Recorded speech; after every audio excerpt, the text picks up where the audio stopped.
បងប្អូនដែលចង់មកដល់ទីតាំងផ្ទាល់ហើយអញ្ជើញមកបានណាបងប្អូនសិមុំលក់នៅផ្សារដើមបងប្អូនចាមកដល់ទីតាំងផ្ទាល់ក៏បានដែរយើងលក់ពីម៉ោង7ព្រឹករហូតដល់ម៉ោង11យប់អញ្ចឹងបងប្អូនចង់មកហើយបានផ្ទាល់ភ្នែកអីគឺអាចមកបានតែបងប្អូនមានពេលមកគឺអ្នកនៅពេញដឹកឲ្យដល់ផ្ទះអ្នកនៅតាមខេត្តគឺយើងតម្រូវឲ្យបាញ់លុយមកមុនចាយើងមានសេវា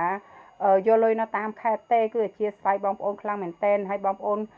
គាត់ខ្លះគឺគាត់រអាហ្មងគាត់រៀនទិញឯងគាត់ចាញ់បោកគេច្រើនពេកអញ្ចឹងណាអញ្ចឹងបងប្អូនមុននឹងទិញតាមដាន page មើលសិននោះចាតើអ្នកលក់ហ្នឹងមានទីតាំងពិតប្រាកដអត់អីអញ្ចឹងណាចាអាចមកទិញដល់ផ្ទះបានអត់អីអត់ចាមានរូបមុខមនុស្សនឹងចេញមកផ្ទាល់ឬក៏អត់អញ្ចឹងបងប្អូនតាមដាន page សិនណាមុននឹងទិញចាអញ្ចឹងបងប្អូនដែលគាត់ចង់បានសម្ភារៈប្រើប្រាស់ផលិតផលម៉ែរួមឬក៏ម្សៅទឹកដោះគោកូនក្មេងខោទឹកនោមអីគឺសិមុំមានណាបងប្អូនអាចអញ្ជើញមកមើលផ្ទាល់បានអត់មានពេលមកទេគឺសិមុំអាចដឹងជូនបងប្អូនគ្រប់ទីកន្លែងអ្នកដែលចង់យកទៅលក់បន្តអីបងប្អូនឆាតមកតាម Telegram មកសិមុំមានតម្លៃពិសេសសម្រាប់បងប្អូនយកទៅលក់បន្តចាអរគុណច្រើន